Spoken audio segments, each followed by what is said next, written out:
ವರ್ಷ 30 ಮದುವೆಗೆ ಹುಡುಗಿ ಸಿಗ್ತಿಲ್ವಾ? ಇದು ನಮ್ಮ ಇಂಡಿಯನ್ ಯುವಕರ ಬಿಗ್ಗೆಸ್ಟ್ ಪ್ರಾಬ್ಲಮ್. ಇದಕ್ ಕಾರಣ ಏನು? ನಮ್ ದೇಶದಲ್ಲಿ ಹುಡುಗಿರಿಲ್ವಾ? ಹಂಗೇನಿಲ್ಲ. ರೀಸೆಂಟ್ ಸರ್ವೆ ಪ್ರಕಾರ ನಮ್ ದೇಶದಲ್ಲಿ ಪ್ರತಿ 1000 ಹುಡುಗರಿಗೆ 940 ಹುಡುಗಿರಿದ್ದಾರೆ. ಸೊ ಅಂತ ದೊಡ್ಡ ಡಿಫರೆನ್ಸ್ ಏನು ಇಲ್ಲ.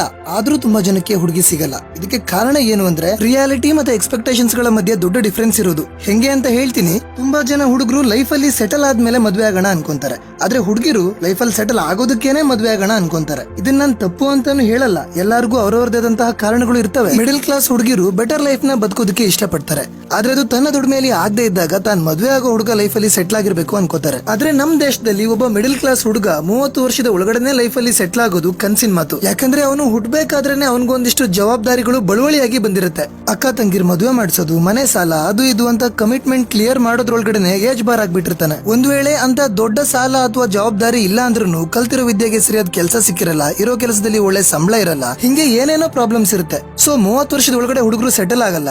ಸೆಟಲ್ ಆಗದಿರೋ ಹುಡುಗರಿಗೆ ಹುಡುಗಿ ಕೊಡಲ್ಲ. ಒಟ್ನಲ್ಲಿ ಇಬ್ರಿಗೂ ಮದ್ವೆ ಆಗಲ್ಲ. ಇನ್ನು ದೊಡ್ಡ ದುರಂತ ಅಂದ್ರೆ ತುಂಬಾ ಕಡೆ ಹುಡುಗಿ ಅಣ್ಣಂದ್ರೆ ಲೈಫ್ ಅಲ್ಲಿ ಸೆಟ್ಲ್ ಆಗದೆ ಇನ್ನೂ ಸ್ಟ್ರಗಲ್ ಮಾಡ್ತಾ ಇರ್ತಾರೆ. ಅವ್ರ ಪೇರೆಂಟ್ಸ್ ನಮ್ಮ ಮಗಂಗೆ ಎಲ್ಲಾದ್ರೂ ಹುಡುಗಿ ಇದ್ರೆ ಹೇಳಿ ಅಂತ ಎಲ್ಲಾ ಕಡೆ ವಿಚಾರಿಸ್ತಿರ್ತಾರೆ. ಆದ್ರೆ ಅದೇ ಪರಿಸ್ಥಿತಿ ಇರುವಂತಹ ಬೇರೆ ಹುಡುಗಂಗೆ ತಮ್ಮ ಮಗಳನ್ನ ಮಾತ್ರ ಯಾವುದೇ ಕಾರಣಕ್ಕೂ ಕೊಡಲ್ಲ. ಇದನ್ನೇ ನಾನು ರಿಯಾಲಿಟಿ ಮತ್ತೆ ಎಕ್ಸ್ಪೆಕ್ಟೇಷನ್ಸ್ ಗಳ ಮಧ್ಯೆ ಇರೋ ಡಿಫರೆನ್ಸ್ ಅಂತ ಕರೆದಿದ್ದು. ಹಂಗಂತ ಹುಡುಗ ಕೋಟ್ಯಾಧೀಶ್ವರ ಆಗ್ಬೇಕು ಅಂತೆಲ್ಲ ಎಕ್ಸ್ಪೆಕ್ಟ್ ಮಾಡ್ತಿಲ್ಲ. ತುಂಬಾ ಜನ ಹುಡುಗಿರು ಎಜುಕೇಟೆಡ್ ಗಳಾಗಿರ್ತಾರೆ, ಸಂಪಾದನೆ ಮಾಡ್ತಿರ್ತಾರೆ. ಸೊ ತನ್ನ ದುಡಿಮೆಗಿಂತ ಹುಡುಗಂಗೆ ಸ್ವಲ್ಪ ಜಾಸ್ತಿ ದುಡಿಮೆ ಇರಬೇಕು ಅಂತ ಎಕ್ಸ್ಪೆಕ್ಟ್ ಮಾಡ್ತಾರೆ. ಆದ್ರೆ ಸ್ವಲ್ಪ ಜಾಸ್ತಿ ಅನ್ನೋದು 3000ನೋ 5000ನೋ ಅಲ್ಲ ಅಷ್ಟೇ. ಅವ್ರು ಎಕ್ಸ್ಪೆಕ್ಟ್ ಮಾಡೋ ಸಂಬಳ ತಗೊಳ್ಳೋ ಹೊತ್ತಿಗೆ ಹುಡುಗ ಏಜ್ ಲಿಮಿಟ್ ನ ಕ್ರಾಸ್ ಮಾಡಿರ್ತಾನೆ. ಆದ್ರೆ ಹುಡುಗಿರು ಏಜ್ ಅನ್ನು ಕನ್ಸಿಡರ್ ಮಾಡೋದ್ರಿಂದ ಮ್ಯಾಟ್ರ್ ಮದುವೆ ತನಕ ಹೋಗೋದೇ ಇಲ್ಲ. ತುಂಬಾ ಜನ ಹುಡುಗಿರು ತಾವು SSLC ಫೇಲ್ ಆಗಿದ್ರು ಪರವಾಗಿಲ್ಲ, ಆದ್ರೆ ಮದ್ವೆ ಆಗಕ್ ಮಾತ್ರ ಅವ್ರಿಗೆ ಗೌರ್ಮೆಂಟ್ ಕೆಲಸದೋನೇ ಬೇಕು ಅನ್ಕೋತಾರೆ. ಆದ್ರೆ ಗೌರ್ಮೆಂಟ್ ಕೆಲಸ ಇರೋನು ನಿಮ್ಮನ್ನ ಯಾಕೆ ಮದ್ವೆ ಆಗ್ತಾನೆ?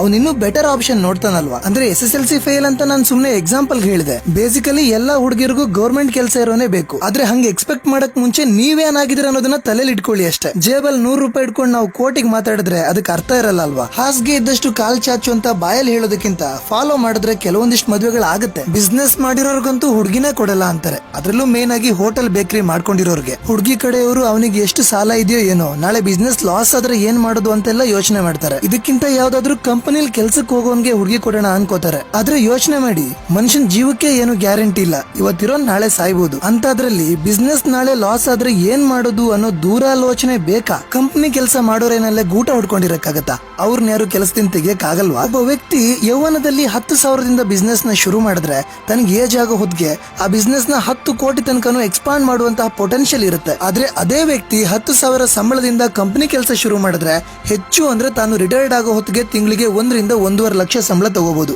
ಸೊ ನಿಮಗೆ ಯಾವ್ದು ಬೆಟರ್ ಅನ್ಸುತ್ತೆ? ಒಬ್ಬ ಹೋಟೆಲ್ ಓನರ್ ತನ್ನ ಮಗನ್ನ ಡೈರೆಕ್ಟ್ ಆಗಿ ಹೋಟೆಲ್ ಓನರ್ ಮಾಡಬಹುದು. ಆದ್ರೆ ಒಬ್ಬ ಕಂಪನಿ ಮ್ಯಾನೇಜರ್ ತನ್ನ ಮಗನ್ನ ಡೈರೆಕ್ಟ್ ಆಗಿ ಮ್ಯಾನೇಜರ್ ಮಾಡಕ್ ಆಗಲ್ಲ. ಮತ್ತೆ ಅವನ ಮಗನು 0 ಇಂದಾನೇ ಶುರು ಮಾಡಬೇಕು. ಆದ್ರೆ ಕಂಪನಿಯಲ್ಲಿ ಕಂಫರ್ಟ್ ಜಾಸ್ತಿ ಇರುತ್ತೆ, ಬಿಸ್ನೆಸ್ ಅಲ್ಲಿ ಸ್ವಲ್ಪ ರಿಸ್ಕ್ ಇರುತ್ತೆ. ಆದ್ರೆ ಹುಡುಗಿ ಕಡೆಯವರು ರಿಸ್ಕ್ ತಗೊಳ್ಳೋದಕ್ಕೆ ರೆಡಿ ಇರಲ್ಲ. ಅಗೇನ್ ಇದು ಅವರ ಪರ್ಸನಲ್ ಚಾಯ್ಸ್. ನಾವು ಅದನ್ನ ತಪ್ಪು ಅಂತ ಹೇಳಕ್ ಆಗಲ್ಲ. ಒಂದಷ್ಟು ಜನ ಹುಡುಗರಿಗೆ ಸೋಷಿಯಲ್ ಮೀಡಿಯಾದಲ್ಲಿ ಜೋಲ್ಸಿರ್ಸ್ಕೊಂಡು ನೋಡೋದಕ್ಕೆ, ಲೈಕ್ ಮಾಡೋದಕ್ಕೆ, ಫಾಲೋ ಮಾಡೋದಕ್ಕೆ ಮಾಡರ್ನ್ ಹುಡುಗಿರೇ ಬೇಕು. ಆದ್ರೆ ಮದ್ವೆ ಆಗೋದಕ್ಕೆ ಮಾತ್ರ ಹಳ್ಳಿ ಹುಡುಗಿರ್ ಬೇಕು ಅಂತ ಎಕ್ಸ್ಪೆಕ್ಟ್ ಮಾಡ್ತಾರೆ. ಇದು ಯಾವ ತರದ ಮೆಂಟಾಲಿಟಿನೂ ನನಗೆ ನಿಜವಾಗ್ಲೂ ಗೊತ್ತಿಲ್ಲ. ಬಿಕಾಸ್ ನೀವು ಸೊಸೈಟಿಲಿ ಯಾವ್ದಕ್ಕೆ ಜಾಸ್ತಿ ವ್ಯಾಲ್ಯೂ ಕೊಡ್ತೀರಾ ಅಂತ ಜನರೇ ಹೆಚ್ಚಾಗ್ತಾ ಹೋಗ್ತಾರೆ. ಆದ್ರೆ ಎಲ್ಲಾ ಹುಡುಗರು ಹಂಗಲ್ಲ. ಕೆಲವರಿಗೆ ಹುಡುಗಿ ಹೆಂಗಾದ್ರೂ ಇರ್ಲಿ, ಹುಡುಗಿ ಆಗಿದ್ರೆ ಸಾಕು ನಾನ್ ಮದ್ವೆ ಆಗ್ತೀನಿ ಅನ್ನೋರು ಇದಾರೆ. ಅಂತವ್ರಿಗೂ ಹೆಣ್ ಸಿಗ್ತಿಲ್ಲ. ಯಾಕಂದ್ರೆ ಇವತ್ತಿನ ಹೆಣ್ಮಕ್ಳ ಡಿಮ್ಯಾಂಡ್ ಹೆಂಗಿರುತ್ತೆ ಅಂದ್ರೆ ಹುಡುಗಂಗೆ ಮದ್ವೆ ವಯಸ್ಸಿಗೆ ಬಂದಿರೋ ಅಕ್ಕ ತಂಗಿ ಯಾರು ಇರಬಾರ್ದು ಅನ್ಕೋತಾರೆ. ಯಾಕಂದ್ರೆ ಮುಂದೆ ಅವ್ರ ಮದ್ವೆ ಖರ್ಚು ತನ್ನ ಗಂಡನ ಮೇಲೆ ಬೀಳ್ಬೋದು ಅಂತ. ಹುಡುಗ ಅವರ ಅಪ್ಪ ಅಮ್ಮನ್ ಜೊತೆಗಿರ್ಬಾರ್ದು ಅಂತಾರೆ. ಯಾಕಂದ್ರೆ ಅವ್ರ ಅತ್ತೆ ಮಾವನ್ ಚಾಕ್ರಿ ಮಾಡ್ಬೇಕಾಗತ್ತೆ ಅಂತ. ಸೀರಿಯಸ್ಲಿ ಇದೆಂತ ಕರ್ಮಗುರು. ಇನ್ ಕೆಲವರು, ಅದ್ರಲ್ಲೂ ಹಳ್ಳಿ ಹುಡುಗಿರು, ಹುಡುಗ ಮದ್ವೆ ಮಾಡಿ ಬೆಂಗಳೂರಿಗೆ ಕರ್ಕೊಂಡು ಹೋಗ್ಬೇಕು ಅನ್ಕೋತಾರೆ. ಅದ್ಯಾಕೆ ಇವ್ರಿಗೆ ಅಷ್ಟೊಂದು ಬೆಂಗಳೂರು ಹುಚ್ಚಿದೆಯೋ ಗೊತ್ತಿಲ್ಲ. ಆದ್ರೆ ಇದರಿಂದ ಹಳ್ಳಿ ಹುಡುಗರಿಗೆ ಮದ್ವೆ ಆಗ್ತಿಲ್ಲ. ಆಗ ಇನ್ ಎಲ್ಲಾ ಹುಡುಗಿರ್ನು ನಾನು ಜನರಲೈಸ್ ಮಾಡಿ ಮಾತಾಡ್ತಿಲ್ಲ. ಹುಡುಗಿರು ಮದ್ವೆ ಆದ್ಮೇಲೆ ತಮ್ಮ ಜೀವನ ಸೆಕ್ಯೂರ್ ಆಗಿರ್ಬೇಕು ಅನ್ಕೊಳ್ಳೋದ್ರಲ್ಲಿ ತಪ್ಪೇನಿಲ್ಲ. ಆದ್ರೆ ಎಕ್ಸ್ಪೆಕ್ಟೇಷನ್ಸ್ ಗಳು ರಿಯಾಲಿಟಿಗೆ ಹತ್ತಿರದಲ್ಲಿರ್ಲಿ. ತೀರಾ ಗವರ್ಮೆಂಟ್ ಕೆಲಸದವನೇ ಆಗ್ಬೇಕು, ಅಪ್ಪ ಅಮ್ಮನ್ ಜೊತೆಗಿರಬಾರ್ದು ಅನ್ನೋಷ್ಟ್ರ ಮಟ್ಟಿಗೆ ಹೋಗದೆ ಇದ್ರೆ ಸಾಕು ಅಂತ ಹೇಳ್ತಿದ್ದೀನಿ. ರೀಸೆಂಟ್ ಆಗಿ ಯಾರೋ ಹೇಳ್ತಿದ್ರು, ಹುಡುಗಂಗೆ ಅಮ್ಮ ಬದುಕಿದ್ರೆ ನಮ್ ಹುಡುಗಿನ ಕೊಡಲ್ಲ ಅಂತ.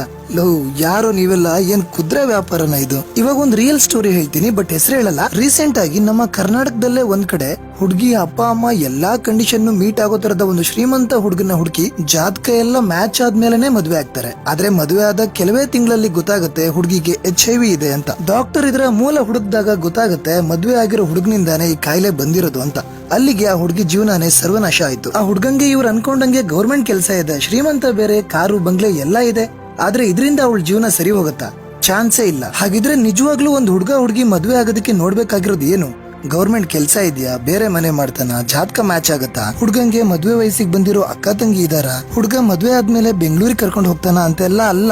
ನಿಜವಾಗ್ಲೂ ನೋಡ್ಬೇಕಾಗಿರೋದು ಇಬ್ರಿಗೂ ಆರೋಗ್ಯ ಸರಿ ಇದೆಯಾ ಅಂತ. ನೀವು ಜಾತಕ ನೋಡಿಲ್ಲ ಅಂದ್ರೂ ಪರವಾಗಿಲ್ಲ, ಆದ್ರೆ ಹೆಲ್ತ್ ಸರ್ಟಿಫಿಕೇಟ್ ನೋಡ್ಲೇಬೇಕು. ಬಿಕಾಸ್ ಜಾತಕ ನೋಡಿ ಚೆನ್ನಾಗಿರ್ತೀರಾ ಅಂತ ಹೇಳದ್ಮೇಲೆ ಮದ್ವೆ ಆಗಿ ಡೈವರ್ಸ್ ತಗೊಂಡಿರೋರು ಇದಾರೆ, ಏನೂ ಜಾತಕ ಕೇಳದೆ ಮದ್ವೆ ಆಗಿ ಆರಾಮಾಗಿರೋರು ಇದಾರೆ. ಸೊ ಜಾತಕದ ಮೇಲೆ ಮಾಡೋ ಫೋಕಸ್ ನ ಸ್ವಲ್ಪ ಮೆಡಿಕಲ್ ಸರ್ಟಿಫಿಕೇಟ್ ಮೇಲೆ ಶಿಫ್ಟ್ ಮಾಡಿ. ಬಹುಶಃ ನಿಮಗೆ ಕೇಳಕ್ ಮುಜುಗರ ಆಗ್ಬಹುದು, ನಿಮ್ಗೇನ್ ಕಾಯಿಲೆ ಇಲ್ವಾ, ಫಿಟ್ ಆಗಿ ಅಂತೆಲ್ಲ, ಬಟ್ ಮುಜುಗರ ಪಡ್ಕೊಂಡ್ರೆ ಜೀವನ ನಡೆಯಲ್ಲ. ಬಹುಶಃ ನೀವು ಮೆಡಿಕಲ್ ಸರ್ಟಿಫಿಕೇಟ್ ಕೇಳಿದ್ರೆ ತುಂಬಾ ಜನ ಮದುವೆಗೆ ಮುಂಚೆನೆ ಇಷ್ಟೊಂದು ಡೌಟ್ ಪಟ್ರೆ ಮದ್ವೆ ಆದ್ಮೇಲೆ ಹೆಂಗೆ ಅಂತ ಅನ್ಕೋಬಹುದು. ಬಟ್ ಯಾರನ್ನೂ ಮೆಚ್ಚಿಸೋದಕ್ಕೆ ಲೈಫ್ ರಿಸ್ಕ್ ಅಲ್ಲಿ ಇಡಕ್ ಆಗಲ್ಲ ಅಲ್ವಾ. ಒಂದ್ ಸ್ವಲ್ಪ ಲೇಟ್ ಆಗ್ಬೋದೇನು, ಆದ್ರೆ ಎಲ್ರೂ ಕೂಡ ಒಂದ್ ದಿವಸ ಪ್ರಾಕ್ಟಿಕಲ್ ಆಗಿ ಬದಲಾಗ್ಲೇಬೇಕು, ಆಗ್ತಾರೆ ಕೂಡ.